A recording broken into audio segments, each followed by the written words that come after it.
di organisasi juga kalau berhubungan sosial, berhubungan dengan lawan jenis itu juga bisa terkontrol. Nggak terkontrol.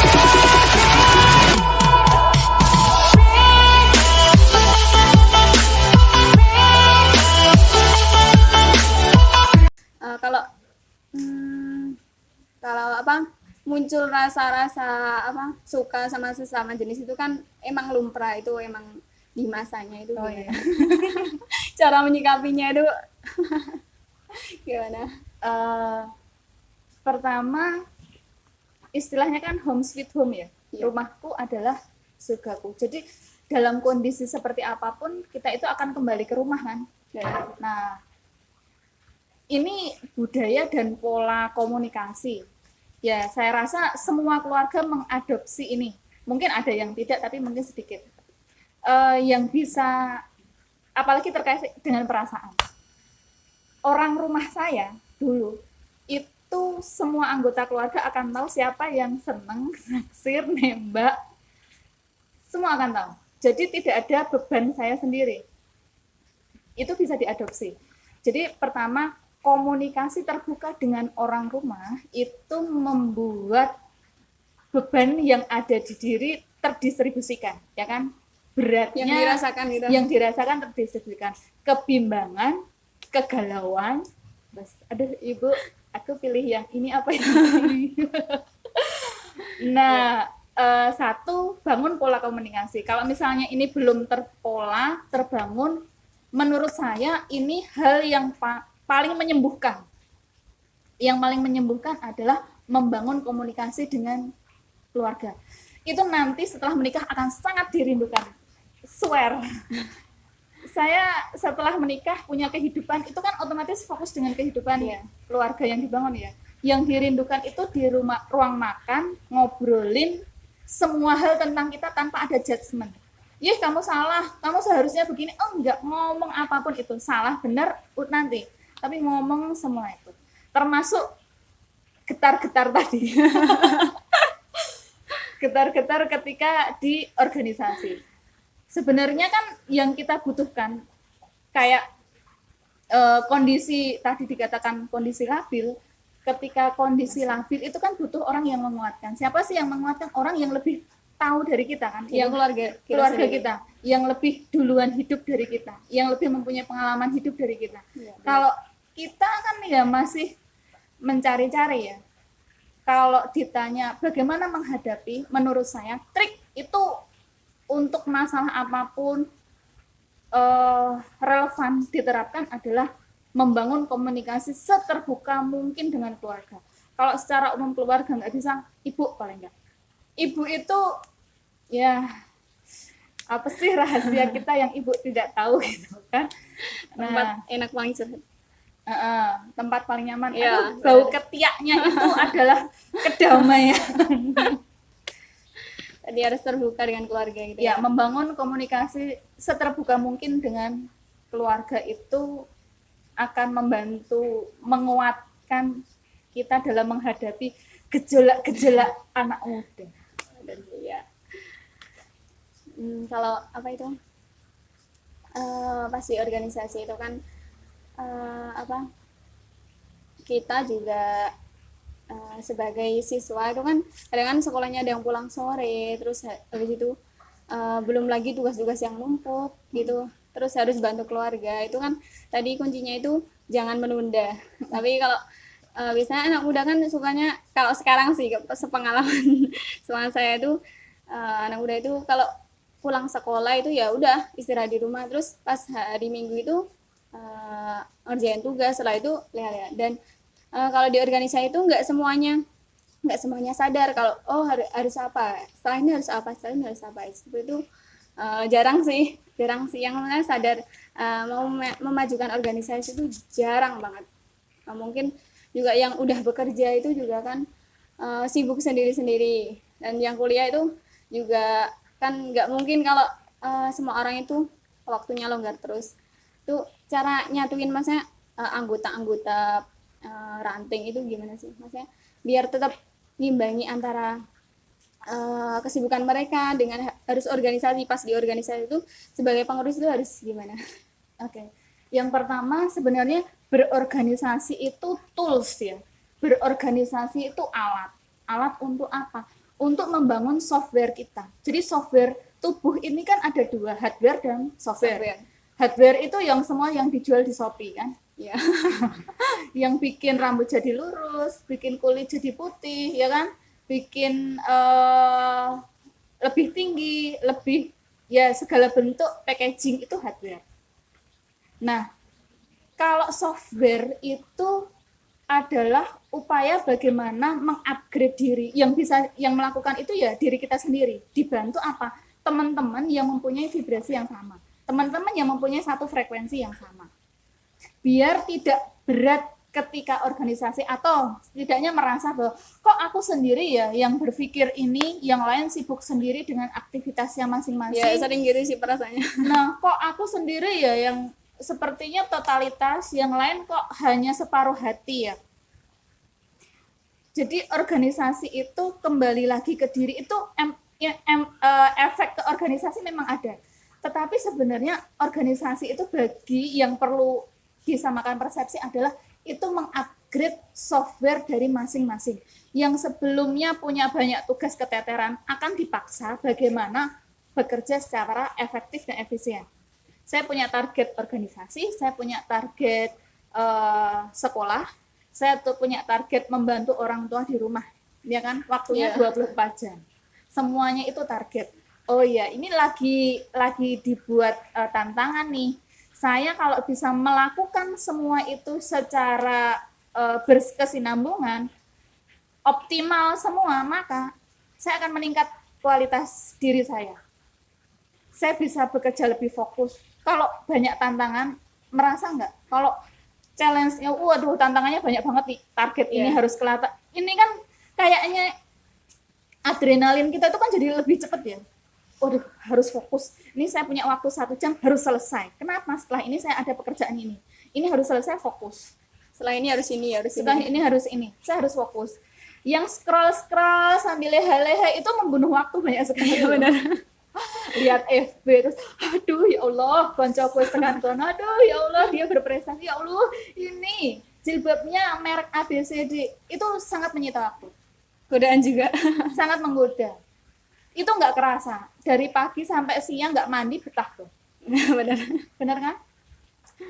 Nah, biar nggak merasa ngelempruk, mungkin perlu satu saat ngobrol, ini itu kita lagi menantang diri kita loh. Untuk apa? Berkualitas lebih baik lagi, memanajemen waktu lebih baik lagi, menyelesaikan pekerjaan lebih cepat lagi, efektif dan efisien, apalagi di tengah masa pandemi seperti ini.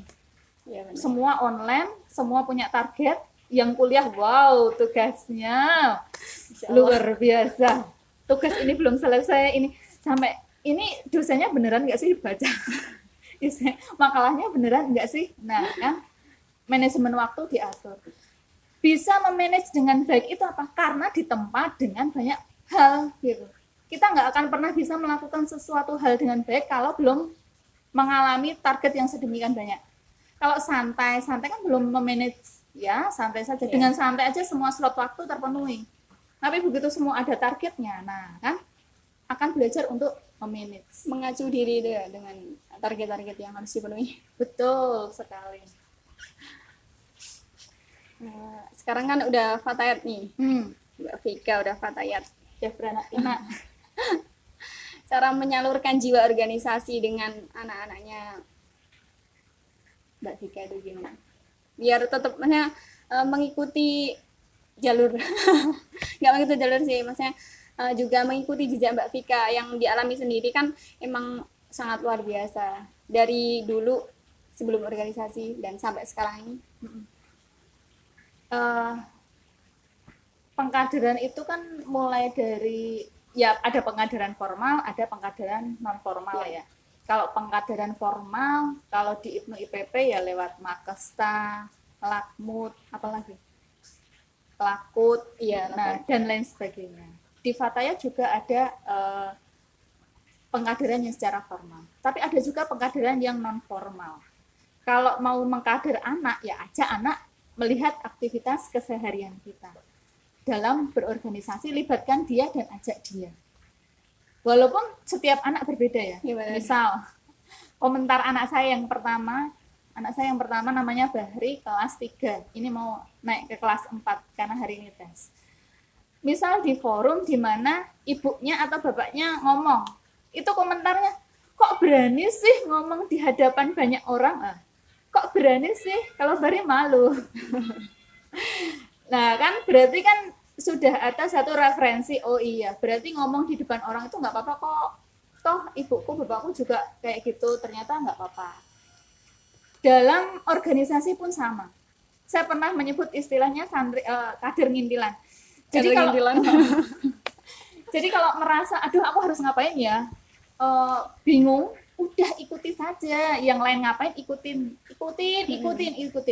Orang yang ngikutin, melihat sebuah aktivitas berturut-turut, itu kan akan terpola kan? Iya. Akan terpola, oh begitu ya mengelola sebuah kegiatan, begitu ya jadi panitia, oh begitu ya mendigitalisasi setiap event kegiatan yang ada di ranting maupun PAC. Ya awalnya cuma ngintil.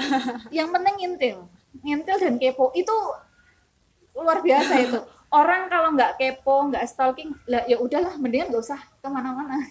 Selama masih dia kepo, pengen tahu, oh berarti semangatnya untuk belajar masih keren. Jadi juga pengkaderan terhadap anak juga ya. Pengkaderan terhadap anak, iya betul. Nah, kalau peran orang tua itu juga mendorong anak kita supaya ayo ikut organisasi ini biar bisa ini, biar banyak teman, biar itu, biar ini. Tapi kalau dari anaknya itu kan pergaulan zaman sekarang itu luar biasa, Masya Allah. Itu kita orang tua kan juga harus memantau. Tapi kalau pas di sekolah itu yang zaman sekarang kan sering pulang sore, itu cara memantau anak-anak kita itu agar juga bisa ikut organisasi, juga bisa dalam akademiknya itu juga bagus. Itu gimana peran orang tuanya? Pertama, kalau mau ikut organisasi itu yang ditembusi orang tuanya dulu loh, jangan salah. Jadi kalau ngajak anak baru, kader baru, itu yang ditembung orang tuanya dulu. Soalnya orang tuanya dulu. Oh iya. Jadi pengalaman saya kalau zaman IPNU IPP, kemudian yang kegiatan itu kan ya nggak bisa lah kita ngomong, ya kita nanti mulai jam 7 selesai jam 9, ya kan? Masih ada ya biasa waktu Indonesia bagian itu. Nah, itu tidak semua orang tua akan sepakat anaknya pulang malam. Orang tua juga masih ragu, ini anakku bergaul dengan anak-anak yang benar apa enggak? Meragukan. Betul. Pertama kali mengajak anak berorganisasi itu minta izinnya sama orang tua. Kita itu kalau dulu di IPP, kalau kadernya baru itu berangkat dijemput, pulang diantar, berangkat diminta sama orang tuanya, Bu ini organisasi bareng kami, kegiatannya di sini, pulang diantar. Kalau nggak beruntung dimarahi. Pernah. Aduh, ini dimarahi. Besok lagi kalau bikin kegiatan jangan malam-malam begini, anak saya mau belajar bla bla. Oh iya, Bu. Terus anak itu nanti akan dipasang di kegiatan ya tidak terlalu malam. Oh iya, yang ini harus pulang nih kan. Itu. Nah, kalau terkait dengan peran orang tua itu prinsipnya tahu kok. Kalau tahu dia berteman dengan siapa. Mbak biasanya kan, Bu ini ibu akan bareng saya kegiatan ini. Jenengan anaknya siapa? Oh iya, anaknya ini. Nah, oh kredibel. Oh ya oke. Nah itu jadi proses untuk balance antara organisasi dan kegiatan di sekolah atau kampus itu kan dukungan orang tua ya. Nah orang tua tuh tahu dulu apa sih kegiatan. Kalau di sekolah jelas orang tua tahu ya dengan segala. Tapi organisasi itu kan nggak ada kurikulumnya. Jadi selama orang tua paham, ngerti dan tahu oh ya target dengan organisasi itu akan begini, lebih mudah semuanya. Tapi kalau semisal kita itu ngerawuhi orang tua si A gitu, nanti orang tuanya itu bilang organisasi cuma gini gini gini, nanti nilainya bisa gini gini gini, kan ada lah orang tua yang seperti itu. Terus gimana kita itu ngasih pengertian kepada orang tua tersebut itu gimana? Bukti, bukan pengertian tapi bukti. Iya. Mengasih bukti. Misal di dalam organisasi itu secara tidak langsung kan mengasah skill kita untuk berbicara. Di sekolah Penting kepake itu. nggak skill berbicara? Iya sih, maksudnya kalau udah SMA itu pakai. Nah, untuk presentasi kepake nggak skill Banget. itu? Banget. Di organisasi kita awalnya dari pertama panitia nggak ngapa-ngapain, tugasnya ayo fotokopi, ayo ke sana, ya kan, masih awal-awal. Kemudian setelah itu naik, oh iya, yang jadi MC lah, yang kemudian memimpin lagu lah, kemudian memimpin tahlil lah, memberi sambutan lah. Ya. Itu perlahan-lahan skill berbicara kita terasah kan. Itu ada implikasinya nggak ke sekolah? Ada. Di mana sekolah? Di sekolah itu ada yang namanya diskusi, ada yang namanya kita diminta untuk melakukan presentasi.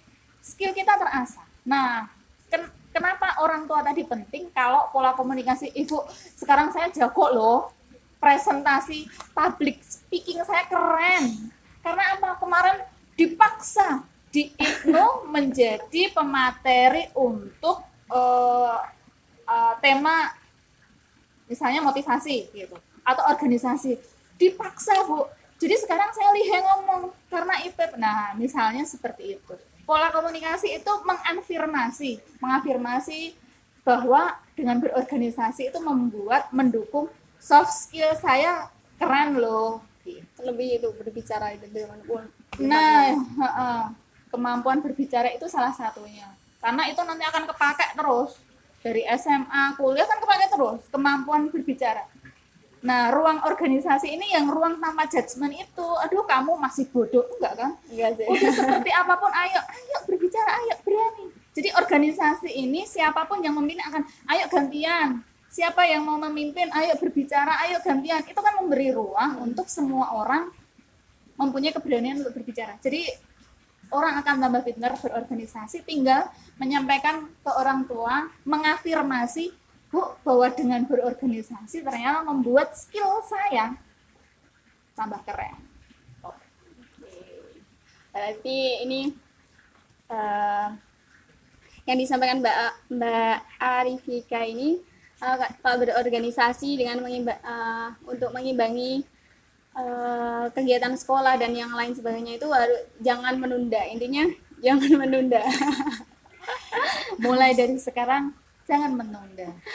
Dan kalau untuk kaderisasi ranting, kalau mau kaderisasi itu sowan orang tuanya. Iya, soal orang tuanya dulu. Nanti malah, Mbak, besok event kurang apa? Oh, kurang nasi beberapa. Malah didukung. Betul. Oke. Oke. Ini udah lama ini. Udah 30 menit lebih. Terima kasih kepada Mbak Diah Arifika.